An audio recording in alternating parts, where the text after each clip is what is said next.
That is the new year 2024. So happy new year. You probably heard that a couple of times during the last couple of days. And of course, now the mind quickly wanders to what will this year bring to you? And most of you probably wish that it's going to be a successful year, that it's going to be a happy year. And now we're going to talk about how can you make this happen? The year 2024 begins, and of course, you will now probably have set some goals. I always tell you don't use New Year's resolutions. You will see in the following minutes why New Year's resolutions do not work.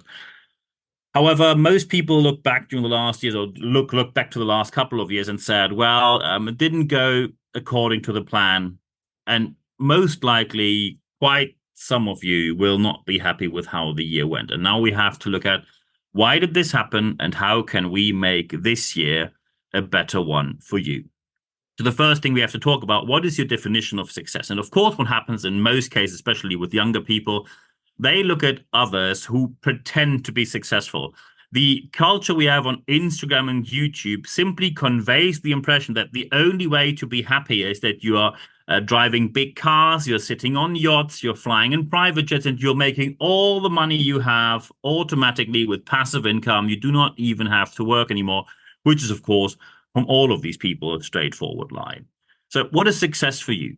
That is the first question you have to ask yourself. However, you have to put it into different categories because just genuinely saying, I want to be happy, as as much as I can understand that, it is not helpful to say that because I want to be happy is just too general. You need certain categories.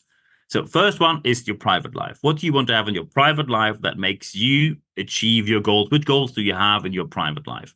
Your job is the second category. So at work, what kind of goals do you have there? What do you want to achieve there? And then is there any other category? I give you an example. One of my clients is getting more and more into the area that he can make more and or now gets into the area that he can make more and more money with his sport. Sport, of course, was private for a long time.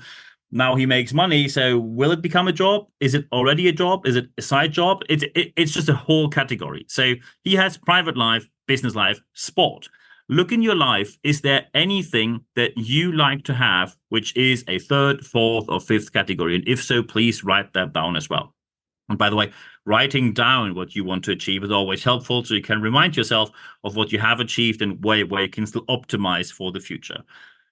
Another important aspect is that when you want to achieve goals, you need to be aware that there are certain goals that are measurable very easily. So give you an example. When you are in sports, you want to run a certain distance in a certain time. That's completely measurable. However, there are other aspects which are not that measurable at all. So when you, for example, say, I want to have a better work-life balance, which many people will say, and then you could say, well, it's measurable. If you have more hours off, you automatically have a better work-life balance. And that is simply not true. When you have more hours off, but your income isn't high enough to do anything you like to do in that spare time, you'll only sit at home being frustrated about having nothing proper to do. And most likely from there, it is not going well. So as soon as you just sit at home idling around, doing nothing, normally the mind doesn't move to anything positive from there. So just counting hours is not work-life balance. But however, being happier with a work-life balance can't be fully measured. So you have to see what are the aspects you actually wanted to go as close as you can to the measurable aspect. And then there's a third category, of course, of aspect that you cannot measure at all. So when you, for example, say you want to feel happy or relaxed for most of the time, that is something you can't measure because you're not running around with a stopwatch saying, oh, now I feel 7 out of 10 happy and last hour was 9 out of 10. You just don't do that. So it's not really measurable.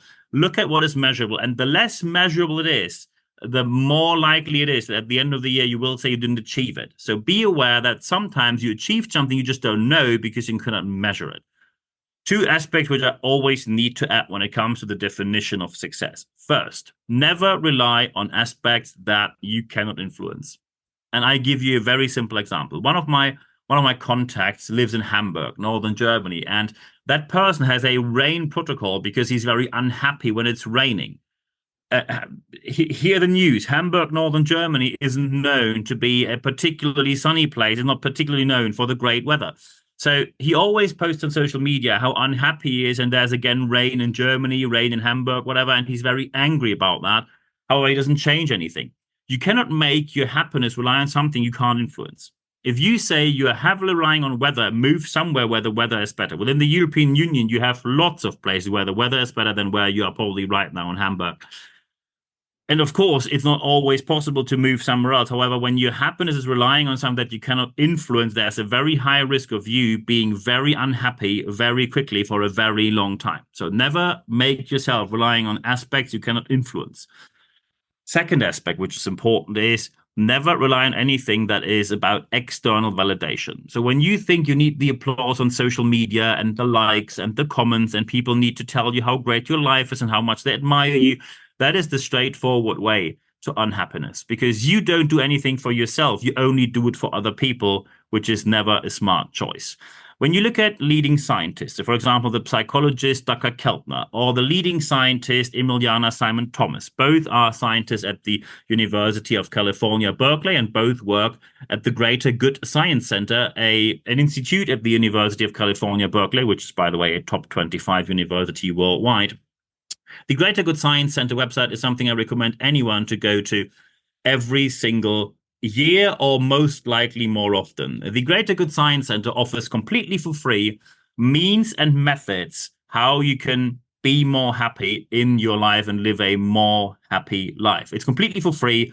Small hint, you can donate. You can donate, which I also do every year. So please do so, because they can only keep it for free when donations come in.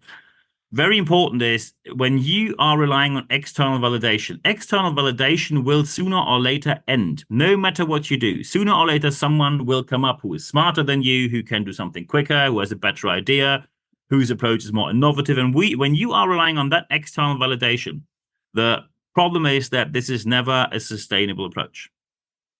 So when you now look at your list and you have a lot of aspects on your list where you say, well, these are aspects I cannot influence and they are based on external validation, then I strongly recommend you to change that list or simply face the fact that you will be unhappy in the very near future.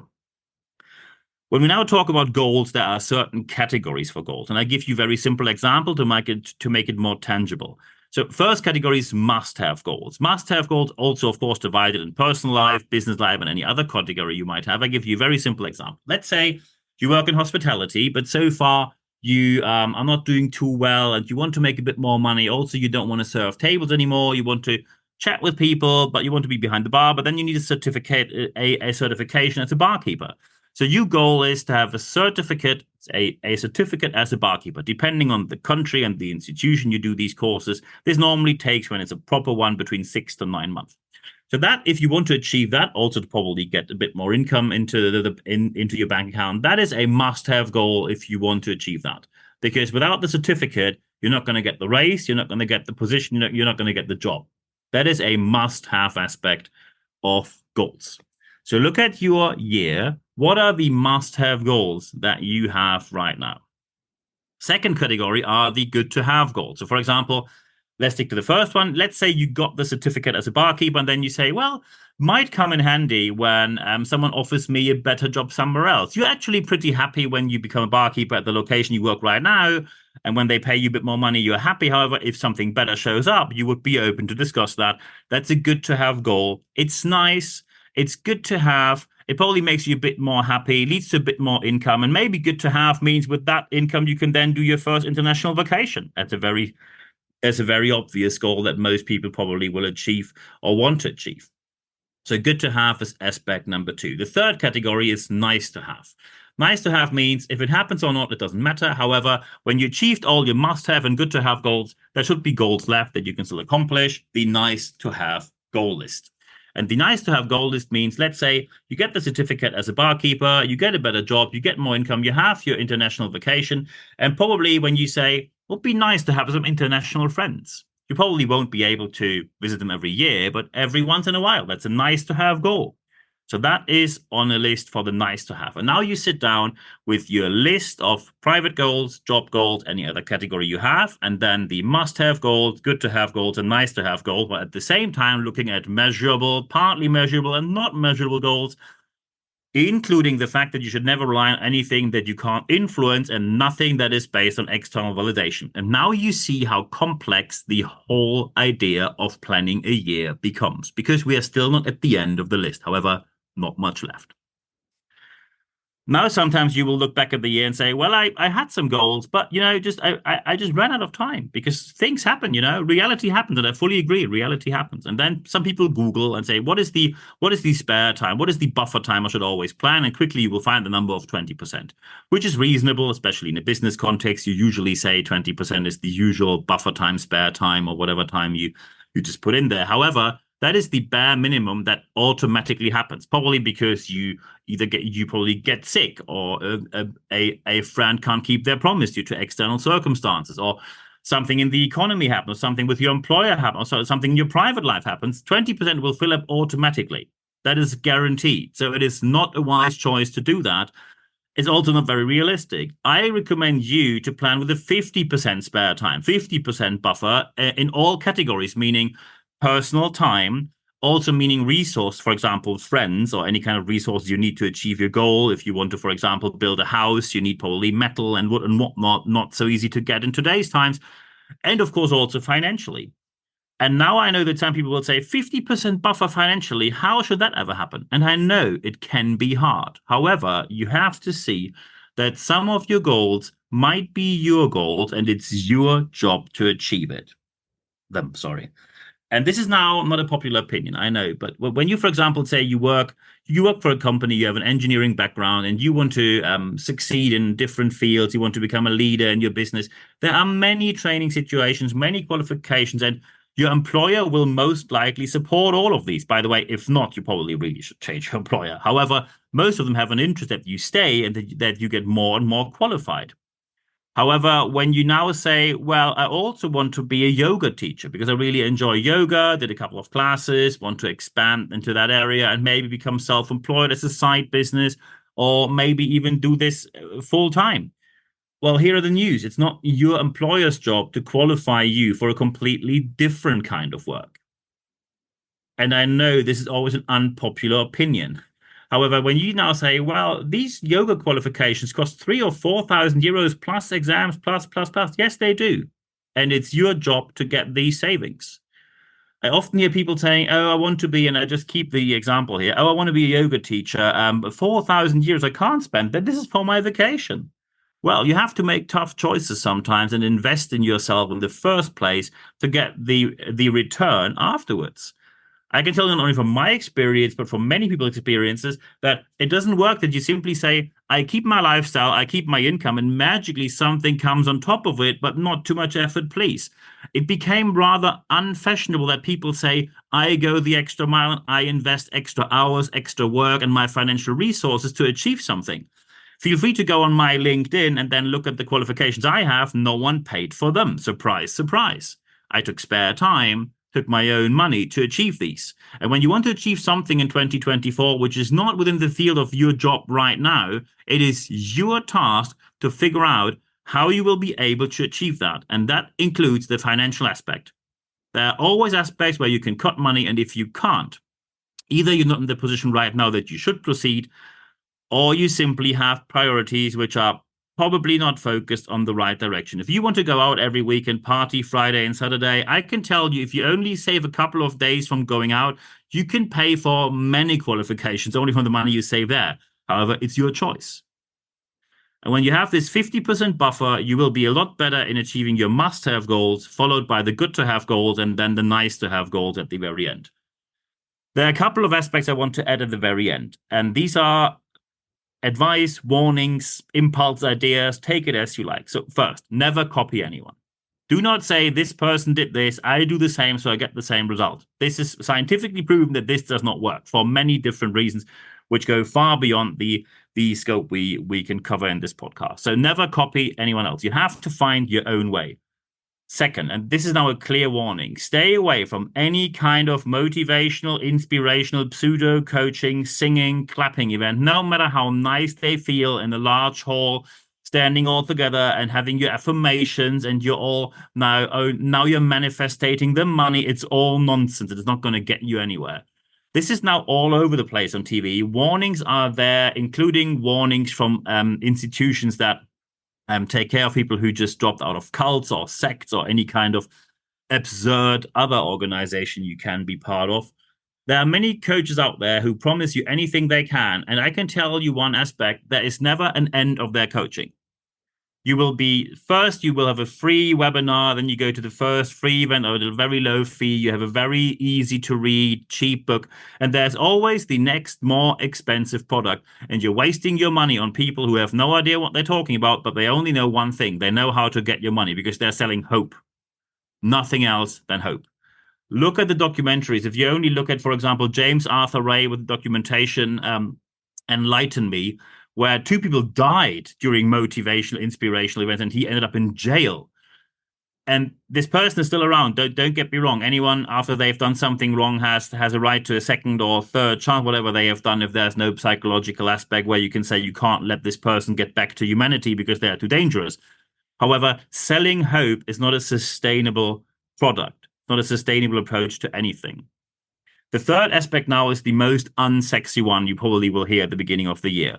Facts lead. You should now look where in whichever country you're now listening to this. Your largest companies should be full of these people with, oh, all of them were at Tony Robbins or at this motivational inspiration, and none of them have been. And there's a reason for that, because people who look at facts succeed. Facts can be very uncomfortable. Facts can be very boring. Facts are not sexy or inspiring or motivating, and it's often hard work to work through facts. And anyone who tells you in a complex system they have an easy solution, that's a straightforward lie in 999 out of 1,000 cases, if not more. You, unfortunately, or fortunately, depending on what your point of view is, you have to accept that facts rule.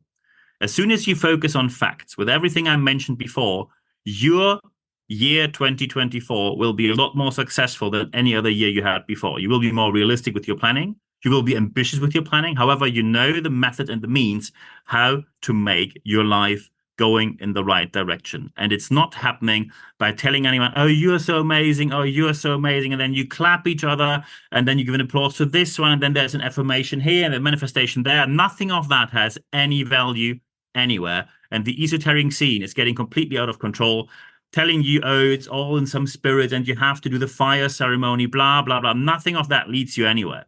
It's a waste of money. When you do it just to feel good, fair enough, then feel good, but don't expect any success in your life or any financial return. The money's gone. You're never going to see it back. Facts rule. Because at the end of everything I said here today, there's only one person accountable and responsible to make 2024 a success. And this person is you. And I wish you all the best for this year. And of course, you might now think, well, I have a couple of questions about this, Niels. I know this is not the easy start you probably hoped this podcast is going to take off in 2024. However, we had way too many moments where people sent me emails about how not too well it went when they went to certain events in this industry. When you now like to have a chat, just drop me an email, nb@nb-networks.com. You can also contact me via LinkedIn. I will put my email address and my LinkedIn in the show notes of this podcast. Feel free to send me an email. If you have something very specific, you want to have training, speaking, coaching, whatever else, I'm happy to discuss that. I do not offer any inspirational, motivational, feel-good singing, dancing, clapping, manifestation kind of service. I don't do anything of that, and it will stay like that, believe me. If you want to have something which is based on science, but real-world oriented, real-world practice-oriented, and then also is delivered in a pretty entertaining way, I probably think I can help you. However, only then.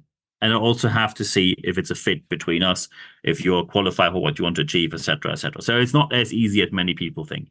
So if you want to have any kind of training, speaking, coaching, let me know. However, you can also just drop me an email, nb@nb-networks.com, or just contact me via LinkedIn. You can connect properly. Don't do follow, just connect properly with me, and then we take it from there. And the second aspect I always recommend is register for the leadership letter. There's a very simple reason. We have live sessions, and you can go at no cost. When you listen to this or when you read the expert letter, the leadership letter, there's no charge for you to join our live sessions, which is simply a Q&A. It's not a pitch. There's nothing to sell. There's no product at the end. We only answer questions. Go to expert.nb-networks.com, and then you can register your email address in there. You only receive one email per week every Wednesday morning, which means every Wednesday morning you get access to everything I published and also access to the live events. You will see when they are and where you can access them. And I'm looking forward to seeing you there. However, the most important aspect is the third one. Apply, apply, apply what you heard in this podcast, because only when you apply what you heard, you will get the positive results that you want to see in your probably personal life, business life, and most likely in any other category as well, including the organization you most likely or maybe work right now. I wish you all the best. And at the end of this podcast, there are for today 2 things left for me to say. First, I wish you a happy new year and a happy, successful, but first and foremost, healthy year 2024. And number 2 is the line you already know. Thank you very much for your time.